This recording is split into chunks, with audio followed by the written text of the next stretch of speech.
pemerintahan lokal kita menjadi lebih efisien dan lebih efektif. Akan ada peluang untuk membuat pemerintahan daerah kita menjadi lebih demokratis. Akan membuka peluang Pemda kita menjadi lebih kreatif dan inovatif. Pemda lebih memberikan public service atau pelayanan yang lebih baik, lebih bisa mewujudkan apa yang dikehendaki oleh rakyat, yaitu kesejahteraan yang semakin meningkat. Dan satu lagi yang juga tidak kalah pentingnya adalah tugas-tugas di pundak pemerintah pusat bisa berkurang. Kalau diborong semuanya oleh Jakarta, maka Jakarta bisa kelebihan atau keberatan beban. Nah, ini aspek berikutnya. Nah, ini pengaturannya bagaimana sekarang, itu bagaimana dengan konsep atau mengapa kita punya ODA. Nah, itu sudah bisa dijelaskan. Lalu bagaimana mengaturnya? Nanti Pak Ade yang akan membahasnya bagaimana pengaturannya. Tapi yang terakhir saja, karena sebetulnya sejarah ODA atau desentralisasi di Indonesia itu lebih kurang 100 tahun sudah. Jadi kita menghitungnya sejak adanya desentralisasi web 1903 sejak zaman Belanda. Jadi ODA itu bukan barang baru yang tiba-tiba muncul di zaman reformasi. ODA itu kalau kita belajar di sejarahnya 100 tahun ke belakang. Sejak kita berkenalan dengan ODA lewat kolonial Belanda. Tadi saya hanya ingin garis bawahi sedikit pengaturan yang terakhir itu lewat Undang-Undang Pemda nomor 32 tahun 2004. Nah, itu antara lain yang diatur bagaimana susunan daerah otonom kita, ada yang namanya provinsi, ada yang namanya kabupaten, ada yang namanya kota. Nah, saya ingin garis bawahi sekarang tidak ada lagi norma di dalam undang-undang ini yang menyebut daerah Indonesia itu ada namanya daerah tingkat 1, daerah tingkat 2. Sering kita lihat banyak masih masyarakat yang salah mengerti dan bahkan pejabat pun itu masih menyebut daerah tingkat 1, daerah tingkat 2. Itu sudah tidak dipakai lagi. Istilahnya otonomi berjenjang atau istilah otonomi seperti bunga di taman. Jadi ada yang namanya bunga anggrek provinsi, ada yang namanya bunga melati kabupaten, gitu kan. Ada yang bunga mawar misalnya kota. Jadi tidak hierarki. Ya, itu walaupun ada banyak masalah nanti. Tadi itulah konsep desain. Lalu ada pembentukan atau pemekaran daerah. Nah, ini diatur dan tiba-tiba dengan pengaturan yang kurang bagus atau terlalu mudah, kita mengikat daerah otonom kita menjadi 200-an sekarang. Nah, itu lalu kita kewalahan juga mengelolanya. Banyak yang tidak baik memberikan pelayanan. Kemudian diatur tentang bagaimana membagi urusan pemerintahan, mana yang kewenangan pusat, mana yang kewenangan provinsi, mana yang kewenangan kabupaten dan kota, mana yang kewenangan bersama. Itu urusan bersama namanya, share antara pusat, kota dan kabupaten dan provinsi. Nah, itu pembagian usaha pemerintahan itu juga pasti banyak masalah. Ada usaha-usaha yang melimpit dan seterusnya. Kemudian konstruksi pemerintahan daerah, bagaimana konstruksinya? Sekarang ada kepala daerah dan ada DPRD.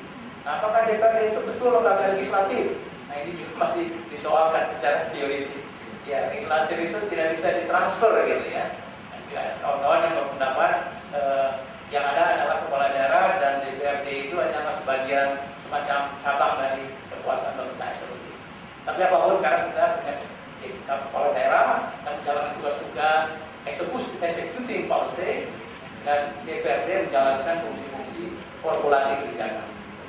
Nah, ini kemudian yang penting juga adalah diatur soal pilkada di dalam undang-undang Pemda. Nah, nanti kita akan dalami ini. Pilkada itu sekarang sudah 500-an digelar dan hampir setiap 2 hari sekali atau 3 hari sekali kita punya satu pilkada. Lalu juga ada kritik lagi ongkosnya mahal. Lalu ada kritik juga kepala daerah yang dihasilkan juga tidak cakap, tidak mampu memerintah dengan baik. Tidak tahu apa gara-gara ada banyak selebriti yang maju mungkin ya.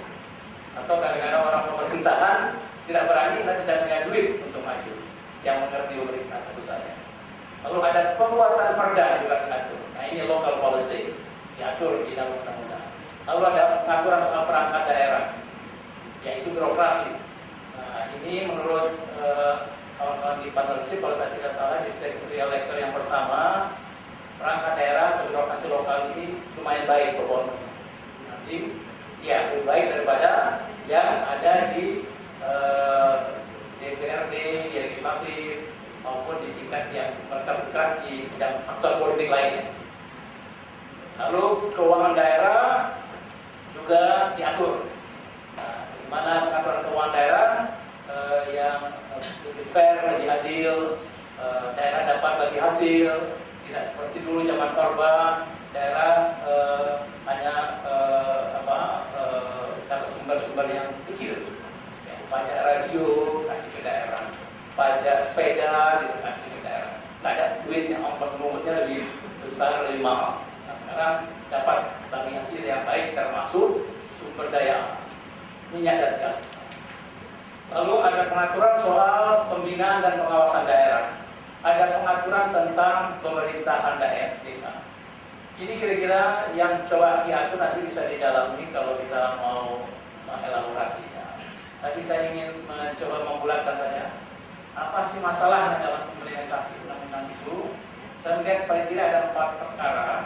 Yang pertama adalah kelemahan dalam rule of the game, aturan main.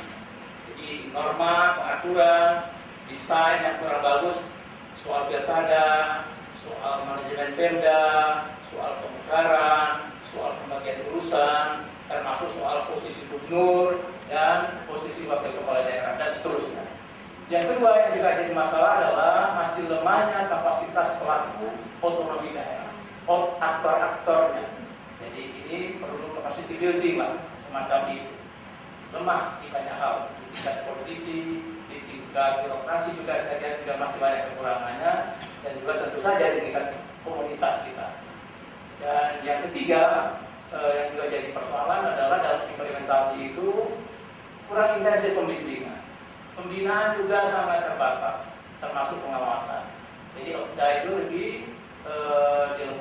diserahkan kepada daerah, sehingga dengan demikian daerah juga bekerja sendiri, jalan sendiri tanpa pembimbingan yang cukup, dan akibatnya kemudian kita tahu banyak daerah yang trouble dalam menjalankan otonomi daerah. Dan yang terakhir yang juga jadi masalah adalah masih kuatnya di pusat ini spirit untuk resentralisasi. Jadi memang untuk menyerahkan urusan yang sudah dimulai di awal reformasi, kemudian juga ada keinginan untuk mencoba menarik kembali. Atau paling tidak dikasih tapi